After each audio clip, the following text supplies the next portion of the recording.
I'm joined now by one of the most dynamic and iconic racers of all time, the greatest American driver of all time, Mario Andretti. 70 years after your first flirtation with Formula One, we are here today. What's the emotion for you with this official announcement coming out?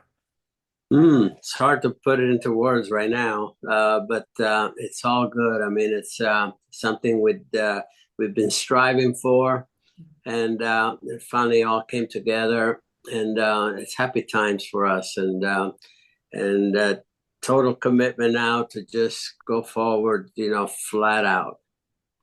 And now, the last 2 years, there have been some ups and downs with this journey and this bid, but everybody has been very passionate about making it happen. And of course, here in Detroit, in General Motors' backyard, it's exciting for all of the racing fans to see. How would you describe the last 2 years of these efforts?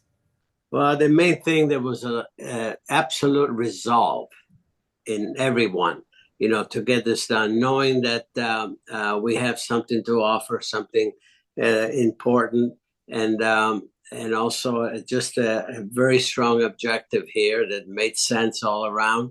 When General Motors, when Cadillac committed, I mean, it was huge, huge, huge, huge help, to go forward and you can see it's now it's embraced in the best possible way. And with the popularity of Formula One now in the United States with three events and so forth, we're going to have really official presentation from the biggest manufacturer. I think it's in the world. I don't know the statistics, but I think it is. And so, and a brand that it's unequal. So, yeah, a lot of pride goes into this. Absolutely. You say you don't want a full-time job again, and I definitely understand that. So, where will they be leaning on you for direction and advice in this role? Well, as you say, in 70 years, I have some experience, some background, and I'll be chiming in, with suggestions. There's some technical aspect, and not just the nuts and bolts, but it's people, that to look to, and then of course the driver lineup. That's really my rodeo, and my position right from the beginning has not changed. It's just now it's made a little more official. But my position was never executive position, day to day. I said I don't want a job. Well, I don't want to punch in every day. That's my point. Yeah. But this is the best of all worlds for me because I want to enjoy my life in my own way, and I can't think of a better way to do it. Absolutely. So when it comes to this personnel, if we are looking at driver lineups, if you have it your way, are we going to see Colton Herta with those points in that seat? Well, I'd say at the moment he's still one of the strongest candidates on the American side, and again, it's up to him, obviously, to keep showing his prowess, his ability. And maybe in IndyCar, he will bring a championship next year, which would be very helpful for, for as far as accumulated points for a super license and all that. But yeah, I mean, we're keeping that aspect open because it's not going to happen immediately. It's not going to be on the track. We're not going to be on the track until 2026. But if I had to make a decision today, yes, as you mentioned, he certainly will be the guy on the American side, and then we want an experienced driver alongside.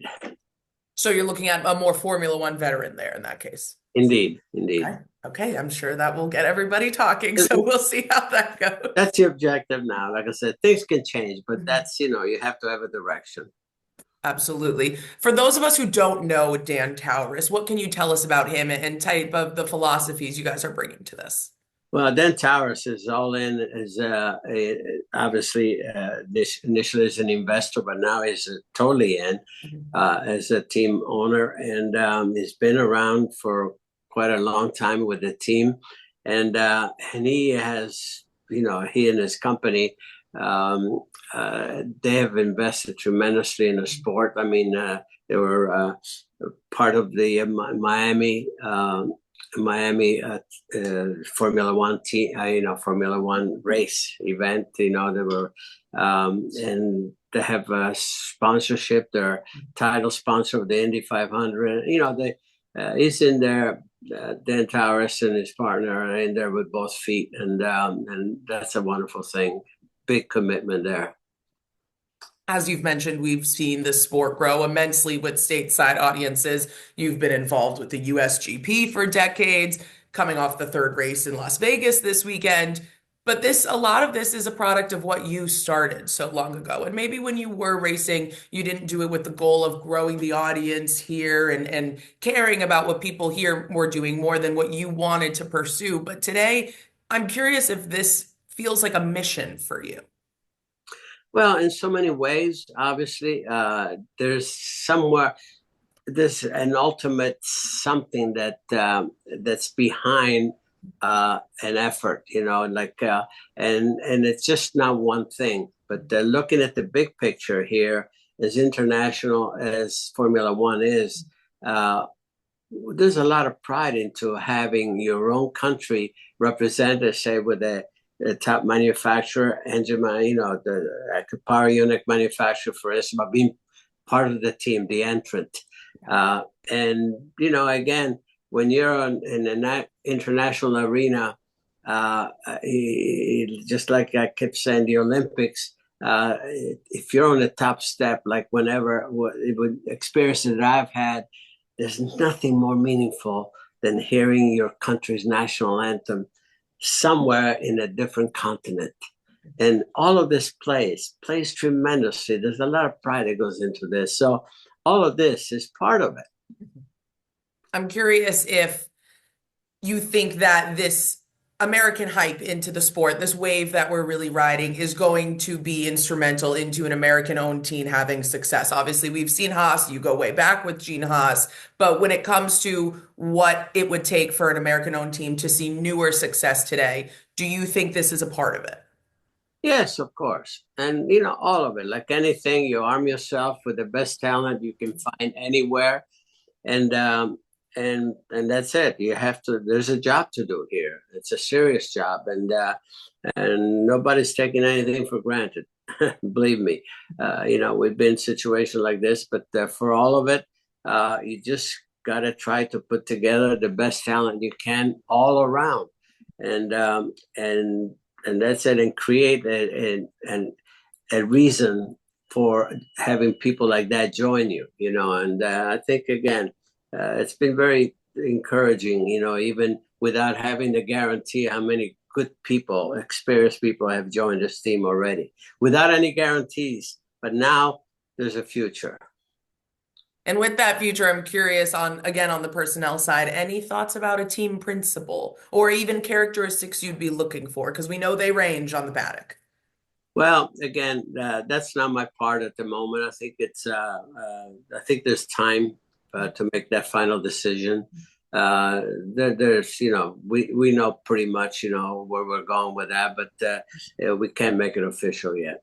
Okay, that sounds good. There's been some chatter online for those who know that when you're planning an American nighttime race for a European audience, it's going to be cold, it's going to be dark, and some people had things to say about the stands in Las Vegas looking empty this weekend. But you've been around these events, you know what the enthusiasm is like. So maybe for those who are just using this opportunity to get into Formula One, but they saw this weekend, what would you tell them about what the buzz is really like right now?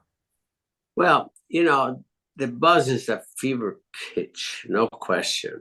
And like I said, yeah, there's always going to be someone that's not going to agree with that sort of thing. I mean, but I'm not one to waste a lot of sleep, on this, but I stayed up, and I was not there, but I watched it on TV, until 4 in the morning type of thing, and so it has that much value, and I think I'm not alone in that respect. So again, you cannot please, this race is obviously has been presented all over the world, so somewhere in the world, it's at the proper time, but it's hard to please everyone. Absolutely. Have you been to the Ren Center here for GMHQ? Have you explored any part of Michigan or Detroit as part of this partnership we have going on? Well, a lot of it is going to be ramping up, on my side, and but I'm, obviously quite familiar with a lot of things, in Detroit, so on and so race there and all that. So nothing new, but it's I love to that to continue and ramp up on my side for sure. Okay, cool. Is there anything else you think maybe people who know GM, who work for GM, who are in our community here in Detroit should know about what this venture means?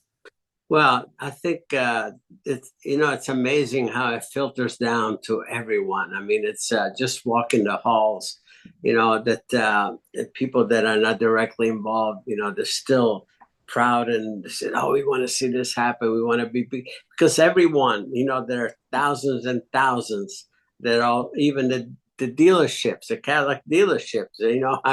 I've been around there, and the sales people, they have something to talk about, something exciting. So this is huge. This is huge for everyone here involved, And even huge directly is or indirectly. absolutely, and even huge is the commitment to the power, to producing that power unit as well. As you've gone through this process the last 4 years, how big of a point do you think that was with the FIA? Is Cadillac's commitment to produce their own power? Well, obviously, it's to have a manufacturer in there. Obviously, there's ability to supply to other teams. If there's, looks like, you know, the FIA might invite a 12th team to join. So again, there's always a need for a power, an engine, a power, a PU power unit, so and to have another manufacturer to be able to supply that, that actually reinforces, the basics of Formula One. They're very ambitious now. Their schedule just keeps going up, and it's an incredible commitment. So to ensure yourself that you're going to have a full grid and so on and so forth. This is a step forward for that.